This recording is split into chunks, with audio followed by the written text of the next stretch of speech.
E aí pessoal, tudo jóia? Bem-vindo de volta! Esse é o canal Crimes e Mistérios e o meu nome é Gabriel. O caso que a gente vai trazer hoje é um caso um pouquinho diferente dos casos que a gente abordou anteriormente, porque é o caso em que não se provou que houve um crime cometido. Os dois vídeos anteriores foram de crimes e esse é um caso de um mistério, como eu falei, a gente não vai trazer necessariamente crimes, é um caso de um desaparecimento. Obviamente, as possibilidades de sequestro, homicídio foram colocadas, mas nunca foram comprovadas. O caso de hoje é o caso do escoteiro desaparecido. E antes de prosseguir, eu só queria colocar que algumas pessoas não gostam, de conhecer casos que não têm um desfecho, que não têm um esclarecimento final, acham que ficam faltando alguma coisa. Então, só para esclarecer, eu vou abordar casos que tiveram desfecho, mas já adianto que infelizmente não é o caso de hoje.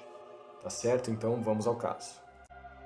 Marco Aurélio Simon nasceu no dia 16 de janeiro de 1970 na cidade de São Paulo. Em junho de 1985, ele era um rapaz considerado de espírito curioso, desbravador, muito inteligente e apreciador da vida ao ar livre. Ele tinha um irmão gêmeo chamado Marco Antônio. Esse irmão gêmeo vai desempenhar um papel lá no finalzinho da história, a gente vai ver por quê. Nessa época, o Marco Aurélio estava afiliado a um grupo escoteiro, o grupo número 240, conhecido também como grupo dos Olivetanos. Ele estava prestes a se tornar sênior. Para quem não conhece bem a estrutura do movimento escoteiro, você, quando completa 15 anos, você deixa de ser escoteiro e passa para um ramo superior, que é o ramo sênior, você se torna sênior. Só que antes de se tornar sênior, ele tinha uma última expedição a fazer, com seus companheiros de grupo, e ele viajou com outros 3 rapazes e o chefe do grupo para o Pico dos Marins, na divisa entre São Paulo e Minas Gerais. Era junho de 1985. Então, como eu falei, além do Marco Aurélio, viajaram ao pico outros 3 escoteiros, que eram Oswaldo Lobeiro, Ricardo Salvione e Ramates Rom. Então aqui mais um parênteses para quem não conhece a estrutura do movimento escoteiro. As tropas escoteiras são divididas em patrulhas e cada patrulha tem um monitor. O Marco Aurélio era monitor dessa patrulha de 4 rapazes. Junto a eles viajava também o Juan Bernabéu Céspedes, que era um espanhol natural de Barcelona, radicado no Brasil, que atuava como chefe do grupo. O chefe é uma pessoa adulta que acompanha os rapazes nesse tipo de expedição. Ele contava então com 36 anos de idade. Esse era um grupo experiente, acostumado às excursões e ao ar livre. O destino da equipe, o Pico dos Marins, era e ainda é um tradicional ponto de montanhismo e praticantes de trekking aqui no estado de São Paulo. Não é e nem era um local particularmente emo ou perigoso. Ele está localizado no município de Piquete, na divisa com Minas Gerais, e é parte da Serra da Mantiqueira. O seu cume conta com aproximadamente 2.400 metros de altitude, o que o torna o segundo maior pico do estado, atrás apenas da Pedra da Mina, que tem praticamente 2.800 metros. O caminho até o cume é longo e tortuoso, e exige algum certo nível de habilidade e preparo físico. Mas, como eu falei, não é uma trilha considerada de nível difícil e há poucos pontos realmente que podem ser considerados perigosos ao longo do caminho. Não há a necessidade para chegar ao cume do uso de equipamentos de escalada. E o local também não é conhecido pela prática de alpinismo, ou seja, não era uma trilha tão difícil. Ali costuma-se praticar a escalaminhada, que é uma técnica que mistura caminhadas com escaladas, com dificuldade de nível médio e sem uso de equipamentos. O grupo chegou à base do Pico dos Marins numa quinta-feira. Na sexta, eles ainda não iniciaram a subida, eles se dedicaram a diversas atividades e exercícios no local. Somente no sábado, 2 dias depois, era o dia 8 de junho, finalmente eles começaram a escalada rumo ao topo. O grupo se arrumou, preparou seus equipamentos, se alimentou e começou a caminhada em torno das 8h30 da manhã, caminhando por 6 horas, até aproximadamente 14h30. Nesse momento, eles passaram por um ponto da trilha bastante conhecido, que é o Morro do Careca. E eles já estavam próximos ao pico. Mas um dos escoteiros, o Oswaldo, ele torceu o joelho. Então, impossibilitados de prosseguir a escalada, eles decidiram regressar ao acampamento básico, o que naquele momento parecia realmente a atitude mais sensata. Surgiu a ideia de se improvisar uma maca, e os rapazes começaram a trabalhar nessa construção aí dessa maca. O Marco Aurélio, sempre muito proativo e solícito, ele se ofereceu para ir voltando na frente, na tentativa de abrir caminho para a passagem da maca, porque havia trechos da trilha que eram de mata mais fechada. E assim ele queria buscar ajuda o mais rápido possível. O chefe, o Juan, o autorizou.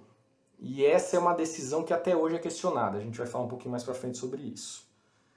E enquanto Marco Aurélio partia na dianteira, ele e os demais escoteiros tentavam terminar a montagem da maca, só que eles não conseguiram montar a maca. Como as tentativas não deram certo, os três se juntaram para transportar o Oswaldo carregando ele, se revezando, apoiando nos ombros. E a essa altura, então, o grupo já estava dividido, porque o Marco Aurélio já tinha partido na frente. O Marco Aurélio ele partiu munido de um apito, de uma faca e de um giz. A faca e o apito são indumentárias comuns para um escoteiro, né? O apito você usa bastante para quando está perdido, quer fazer algum tipo de sinalização, quer ser encontrado. E com o giz ele marcava, de tempos, em pedras, o número 240, que a gente vai lembrar que era o número do grupo escoteiro, para identificar por onde ele ia passando. Então assim que o Juan e os demais desistiram de construir a marca e passaram a transportar o Oswaldo carregando ele, começaram a seguir essas marcações feitas a giz, o número 240. Ao longo de 3 pedras no caminho, encontraram e acompanharam a marcação do número. Na terceira pedra, porém, o caminho se bifurcava. Pelas marcas deixadas a giz pelo Marco Aurélio, era muito claro que ele tinha tomado o caminho da esquerda. Mas esse caminho tinha muitos obstáculos. Era um caminho mais curto, mas cheio de obstáculo. E o chefe Juan, ele achou que seria muito complicado atravessar ali carregando o Oswaldo, então ele decidiu tomar o caminho da direita. Esse é outro detalhe importante que definiu muita coisa nesse caso. Então, levando o Oswaldo aos ombros, eles continuaram pelo caminho da direita. Os demais escoteiros não gostaram, questionaram a decisão, mas acataram a decisão do chefe. E o chefe também garantiu que logo, logo eles encontrariam o Marco Aurélio mais adiante, porque os caminhos se cruzariam. Esse encontro, porém, jamais veio a ocorrer. O caminho escolhido pelo chefe Juan se revelou muito mais longo do que eles imaginavam. E custou ao grupo, olha só, nada menos que 15 horas de caminhada, num trecho que eles poderiam fazer em 6, ou menos que 6, porque 6 foi na subida, na descida talvez eles fizessem até mais rápido. Ao chegarem ao acampamento básico, já às 5h30 da manhã, eles procuraram o Marco Aurélio, mas surpreendentemente ele não estava lá. E não só isso, não tinha nenhum sinal de que ele tivesse passado por lá. Os pertences dele e a barraca dele estavam intactos. Era muito estranho que o monitor da patrulha não desse sinal qualquer de presença, considerando que ele tinha descido sozinho pelo caminho mais rápido, supostamente. Ele já deveria estar há tempos no acampamento de volta. Na manhã do domingo, dia 9 de junho, o Juan retornou para a serra. Ele partiu em uma busca do Marco Aurélio, refazendo o trajeto do rapaz. Sem encontrar qualquer vestígio dele, ele regressou 5 horas depois e comunicou o desaparecimento à polícia. A partir de então, teve início uma operação de busca gigantesca. Vocês vão ver por quê. Durante 30 dias, durante um mês, mais de 300 pessoas, entre profissionais e voluntários, tomaram parte ativa nas operações de busca do Marco Aurélio.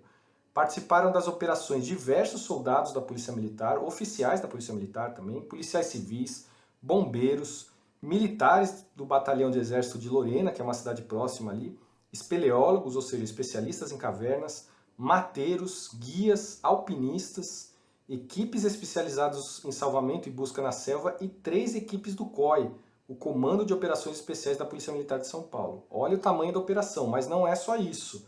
Ainda houve ajuda adicional de 2 helicópteros e um avião da aeronáutica, que tirou fotos aéreas da região, além do uso de diversos cães farejadores. A região sofreu um minucioso pente fino da equipe de resgate. Essa foi uma das maiores operações de busca da história do Brasil. Só pelo que eu relatei aqui, vocês podem perceber. Depois desses 30 dias já desesperada, a família começou a aceitar inclusive o auxílio de parapsicólogos sensitivos e videntes que estavam dispostos a ajudar os parentes do Marco Aurélio. Os resultados dessa busca, porém, não deram em absolutamente nada. Nenhuma pista, por mais insignificante que fosse, foi encontrada. Não foi encontrada qualquer pegada, além das pegadas dos escoteiros, nenhum rastro, nenhum resto de sangue, nenhuma trilha de sangue, nenhum pedaço de roupa, nenhum sapato, nenhum pedaço de nada, nenhum equipamento, nenhum sinal de violência ou ataque de animal silvestre. O ataque de animal silvestre foi considerado logo uma das opções, mas obviamente, além de existirem poucos animais silvestres ali na região que pudessem matar um homem, mesmo que seja um garoto, teria deixado efetivamente algum rastro. Restos do corpo, alguma coisa teria sido encontrado, restos da camisa, enfim. Nenhuma sugestão da presença de um cadáver. Cartazes, então, com as fotos do Marco Aurélio, estima-se que tenham sido produzidos mais de 30.000, foram distribuídos pelas cidades da região. Uma recompensa, que na época era de 30 milhões de cruzeiros, foi oferecida pela família para quem fornecesse pistas que levassem ao paradeiro do rapaz. Nunca surgiu ninguém capaz de embolsar esse dinheiro. Era como se o Marco Aurélio tivesse desaparecido no ar. E aí aqui cabe um parênteses, né? Esse homem que vocês estão vendo na foto é o Juan Bernabéu Céspedes, está escrito errado aí, não é Bernabéu, é Bernabéu, como o estádio do Real Madrid, Santiago Bernabéu. E não há dúvidas de que ele cometeu alguns erros esse dia. A gente já comentou sobre alguns desses erros, mas eu vou reforçar. Em primeiro lugar, era muito óbvio que ele não conhecia o caminho. Eu falei que ele errou o caminho na descida, mas mesmo na subida ele já tinha tomado alguns atalhos que se mostraram equivocados. Durante a descida, então, foi pior ainda. Ele escolheu um caminho errado, numa bifurcação, naquela bifurcação que a gente já comentou. Isso fez com que o grupo levasse 15 horas para descer um trecho que havia sido subido em 6. Ele também dispensou o uso de um guia profissional alguns momentos antes de começar a trilha. Esse guia se chamava Afonso Xavier. Era um homem de mais de 50 anos de experiência em montanhismo na região. E também era o dono da propriedade onde o grupo tinha erguido o acampamento básico. Então, na minha opinião, ele tinha dois caminhos a seguir. Ou ele aceitava a ajuda do guia, contratava o guia, ou ele tinha que ter se preparado antes e conhecer o terreno.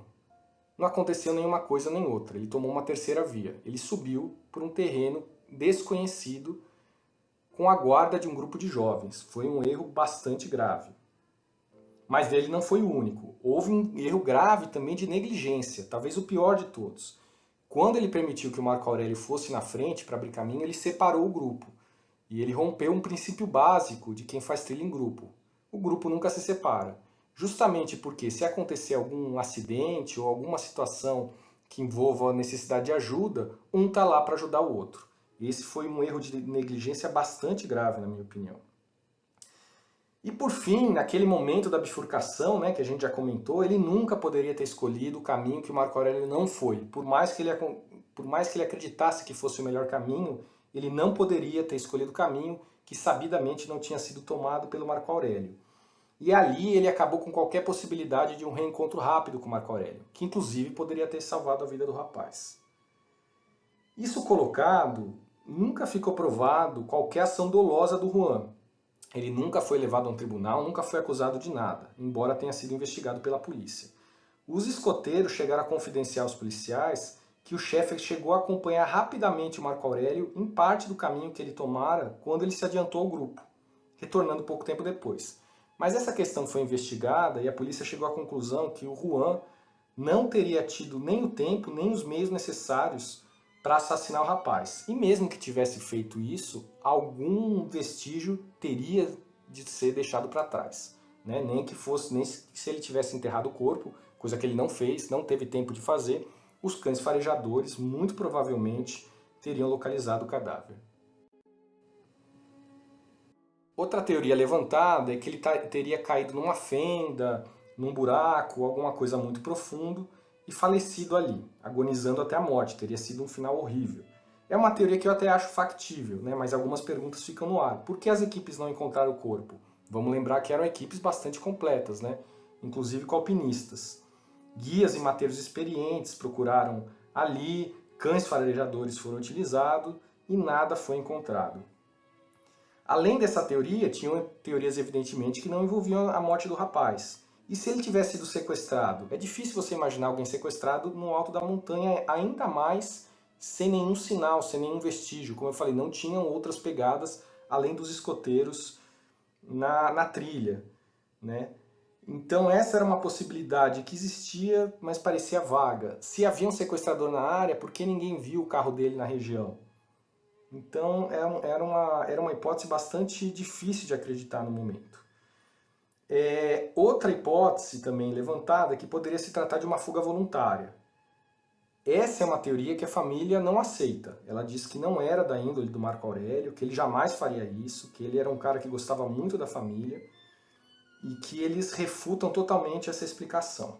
De qualquer maneira, foi uma possibilidade que foi também amplamente investigada. E a polícia, olha só que interessante, chegou a encontrar um caminhoneiro que à época garantiu ter dado carona no dia do desaparecimento a um rapaz cuja descrição física batia com a do Marco Aurélio. Os investigadores tentaram seguir esse rastro, mas novamente a pista se revelou um beco sem saída e nada pôde ser provado. Toda e qualquer linha de investigação foi esgotada. A falta de evidência em qualquer sentido, porém, emperrou as investigações. Diante desse cenário, em 1990, 5 anos após buscas exaustivas, como a gente viu aí, e investigações, o inquérito foi oficialmente arquivado pela Polícia Civil de São Paulo. Um pormenor interessante, e que por incrível que pareça consta nos autos do inquérito policial, ou seja, provavelmente aconteceu, foi que durante a segunda noite de buscas, Juan, que ainda participava das buscas, e os demais escoteiros, que a essa altura estavam hospedados na propriedade do guia Afonso Xavier, eles já se preparavam para ir dormir, já era de noite, quando ouviram um grito na mata adjacente à casa. Esse grito foi seguido de um apito, o que chamou a atenção muito deles, porque poderia ser aquele apito com que estava o Marco Aurélio, que era um instrumento específico dos escoteiros, né? Então eles foram para a mata para procurar desesperadamente o Marco Aurélio, e quando eles chegaram na borda da mata, conforme relato de várias pessoas, estranhas luzes azuis se acenderam e se apagaram por 3 vezes no interior da floresta. Mesmo assim, o Juan adentrou a mata, e ele apitou repetidamente em busca de algum sinal de Marco Aurélio. Nenhuma resposta foi obtida. Diante do silêncio, o chefe decidiu retornar à casa de Afonso.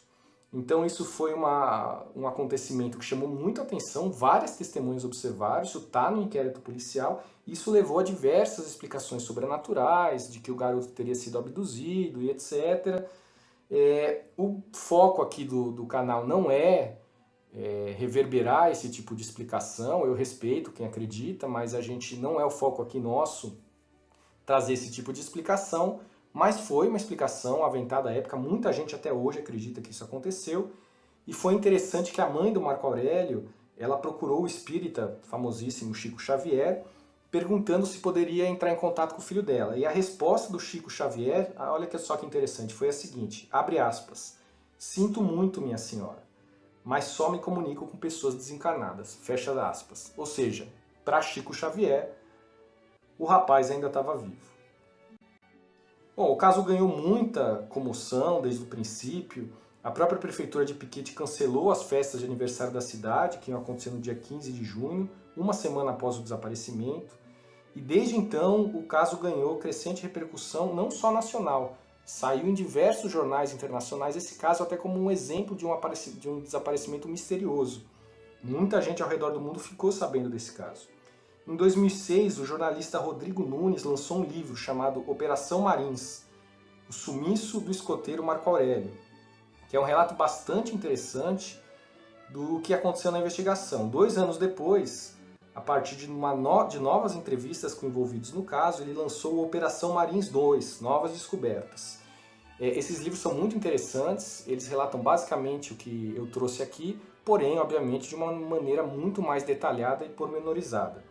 O autor ele concedeu algumas entrevistas também, falando sobre o livro, falando sobre o caso, ele estudou muito o caso, de maneira muito profunda, e eu vou deixar na descrição do vídeo o link para essas entrevistas, eu acho que vale a pena. A própria família do Marco Aurélio também não poupou esforço nos últimos 30 anos para divulgar o caso. Como eu falei anteriormente, lá no comecinho, o Marco Aurélio ele tinha um irmão gêmeo, Marco Antônio, que é esse que vocês estão vendo na tela, é essa foto aí. Então a família divulga periodicamente imagens do Marco Antônio para mostrar qual seria a aparência atual do Marco Aurélio. Eles também tinham um blog, o escoteirodesaparecido.blogspot.com. Só que esse blog, ele não sei porque ele não está mais sendo mantido. Eu procurei ele hoje, ele não está mais no ar, mas até pouquíssimo tempo atrás estava. Eu não sei porque a família retirou esse site do ar. Bom, no final, é um caso, como eu falei, que ganhou o mundo.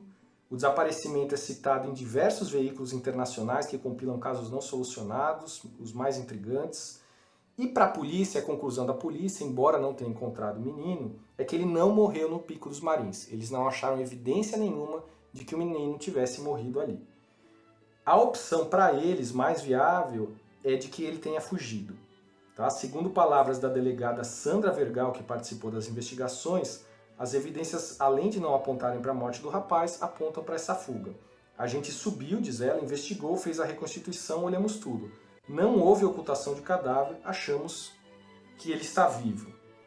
A família também acha que ele está vivo, mas discorda que ele tenha fugido. Na minha opinião, eu já apontei uma série de evidências que contrariam até essa opinião, mas eu acho que em algum momento da trilha ele caiu numa fenda muito profunda, alguma coisa assim, e infelizmente agonizou até a morte. Eu já coloquei anteriormente no vídeo que isso tem muitos contras, né? Por que ele não foi achado, foi usado alpinista, cão farejador. Não tenho resposta para todas essas explicações.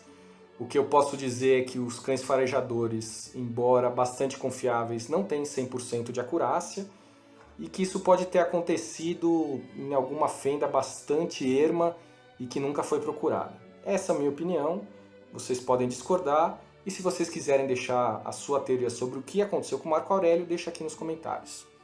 Tá legal? Muito obrigado, espero que vocês tenham gostado do caso, até a próxima e um grande abraço.